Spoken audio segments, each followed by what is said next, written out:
Assalamualaikum warahmatullahi wabarakatuh dan salam sejahtera. Hari ini kita akan masuk topik baru iaitu variance analysis. Dan sebelum itu, kita kena faham satu konsep yang dinamakan cost standard seunit. Okey, apa itu cost standard seunit? Cost standard seunit ialah kos yang kita tentukan lebih awal untuk pengeluaran satu unit production pada keadaan operasi normal. Dan ini berdasarkan kepada pengalaman-pengalaman yang telah biasa dilalui oleh pihak pengeluar. Okey, sekarang kita bagi contoh macam mana kita nak bayangkan apa itu cost standard.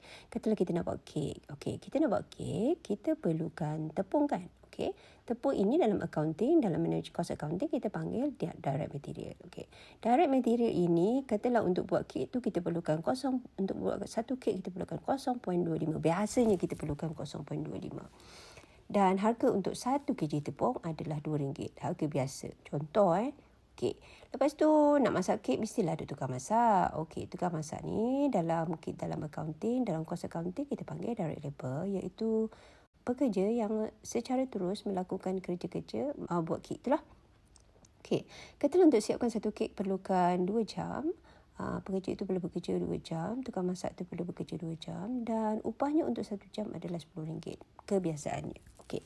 Kemudian untuk buat kek, kita perlukan lagi beberapa perkara selain daripada itu. Contohnya, katalah takkan buat kek boleh tepung saja, ada perkara lain seperti gula, telur dan butter. Okey, perkara-perkara ini kita panggil indirect material. Okey, indirect material ini adalah salah satu variable manufacturing overhead. Ada lagi contoh variable manufacturing overhead yang lain. Contohnya seperti sebahagian utility expenses yang variable. Okey, ini contoh saja indirect material.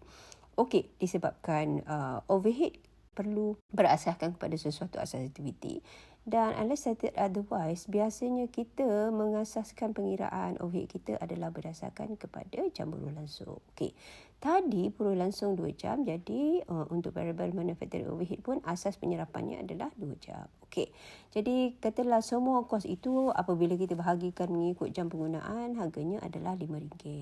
Okey, dan seterusnya kita ada lagi bahagian kos yang perlu. Contohnya seperti nak bakar tu kena pakai oven kan. Okey, katalah contohnya kita ada factory depreciation equipment. Ini kita panggil fixed manufacturing overhead. Ada lagi contoh-contoh lain fixed manufacturing overhead sepertinya sewa kilang dan sebagainya. Okey, kos-kos ini seperti variable manufacturing adalah berasaskan kepada satu-satu asas yang kita tentukan lebih awal dan kebiasaannya dalam soalan variance kita berdasarkan kepada direct labor. Okey, unless stated otherwise. Okey, jadi 2 jam dan katalah semua kos itu bila dibahagikan mengikut jam, kosnya adalah RM3 1 jam. Okey, ini adalah jumlah keseluruhan kos-kos untuk menyiapkan satu biji kek. Okey, dan dia ada nama untuk setiap kos ini. Untuk yang 0.25 kita panggil standard quantity. Biasanya dalam peperiksaan kita akan ringkaskan dengan SQ untuk mudah mengingat formula sahajalah. Okey, yang RM2 tu kita panggil standard price dan yang 2 jam tu kita panggil standard hour dan yang RM5 tu kita panggil standard rate. Begitulah sama juga dengan variable manufacturing dan fixed manufacturing punya jam dan juga kadar.